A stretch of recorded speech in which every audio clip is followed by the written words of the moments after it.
Good morning, Little Masters, and welcome back to today's Tolkien Times, a Prancing Pony podcast production. I'm the Man of the West. Let's keep week 101 going with another Word Nerd Wednesday. Last series, we looked at a whole lot of words from both Of Tuor and His Coming to Gondolin and Unfinished Tales, as well as the chapter of Maeglin from the Silmarillion. This time around, though, we've been looking at words primarily from the Silmarillion Saturday readings as we've worked our way through Of the Ruin of Beleriand and the Fall of Fingolfin. And today we continue that, this time looking at the names of some of the newcomers to Beleriand. Recently, we read about the arrival of the Swarthy Men into Beleriand, some under the dominion of Morgoth, but not all. And while we learned their houses were many, we only learned the names of what the text calls the greatest of their chieftains, befriended by Maedhros, Bor and Ulfang. We were also told the names of their sons. Bor's sons were Borlad, Borlach, and Borthand, while Ulfang's sons were Ulfast, Ulworth, and Uldor. Now, Ulfang and his sons swore allegiance to Caranthir and betrayed him, while Bor and his sons followed Maedhros and Maglor. But let's take a look at their names in this week's Word Nerd Wednesday. Bor is simply the element for steadfast, trusty man, faithful vassal, and it's used here just as a name. It's the same element in Boromir's name, for instance, as well as Borondir, one of the 6 riders sent by Cirion to the north to seek aid from the Eotheod. Now, of course, since his name literally means faithful vassal or trusty man, it's almost certainly not his actual name. It's just the Sindarin name given to him after all this. Let's look at the names of his sons then. The first is Borlad, and in this case, the meaning of the second element is not clear. In the earlier drafts of the Silmarillion in the 1930s, his name was Borlas, with the element las coming from a word glas, meaning joy. But when it got changed to Borlad in the 50s and 60s revisions of the Silmarillion, no update was given for that second element. Again, like his father, Borlad was almost certainly not his true name. The same goes for Borlach, but at least here we have a pretty good idea about the second element of his name. Bor is for steadfast, as before. Lach is likely leaping flame. It's the same element in the Dagor Bragolach, the Battle of Sudden Flame, and Anglachel, Iron of the Flaming Star. That's the sword of Beleg, later reforged as Gurthang by Turin Turambar. Now, interestingly, in the same 1930s drafts of the Silmarillion, where his brother's name was Borlas, Borlach's original name was Boromir. Then we get the last of Bor's sons, Borthand.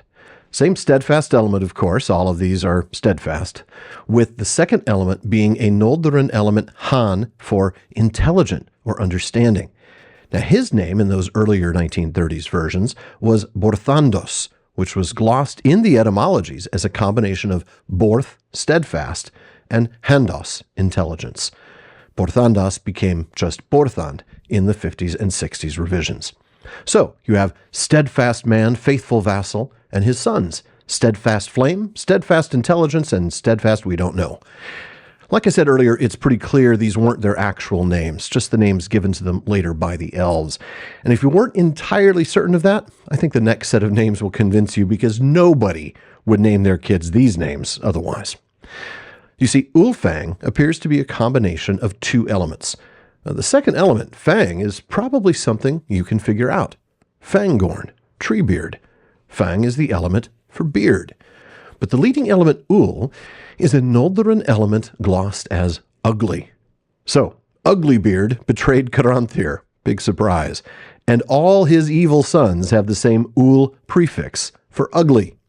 First up is Ulfast, with the fast element, a Noldoran noun glossed in the etymologies as shaggy hair. So, ugly shaggy hair. The second element in Ulworth's name is the lenited form of the element Gwarth. Gwarth becomes Warth here, it's lenited, and that's for betrayer. Now, what's interesting here is that Tolkien specifically explains in the etymologies that the root for this element, war, which has derivatives like Gwarth, betrayer, awarth, abandonment, and gueria, the verb betray, war is the opposite of bor, endure, the same root that gives the first element of the previous batch of names, the guys who stayed faithful. Finally, there's Uldor, with the Dor element being Lord, like Meneldor, Thorondor, etc. So you've got Ugly Beard and his sons Ugly Shaggy Hair, Ugly Betrayer, and Ugly Lord. Or maybe just Lord of Ugly. I don't know. But clearly those are not their real names. And folks, that is it for today's Word Nerd Wednesday. Come back next week as we wander the wide, wild, wonderful world of words weekly on Wednesdays. And if there's a word you want to know more about, just let me know. Email barliman@theprancingponypodcast.com. Please visit patreon.com/TolkienTimes to learn how you can support the show, get an ad-free feed, a monthly hangout with me, a bonus weekly episode, and more. And then join me again tomorrow on today's Tolkien Times for Third Age Thursday as we continue our look at the men of the Third Age. Subscribe to the TTT in your podcast apps or to the channel on YouTube, and be sure you're following @PrancingPonyPod on social media. Finally, as Faramir says, go with the goodwill of all good men.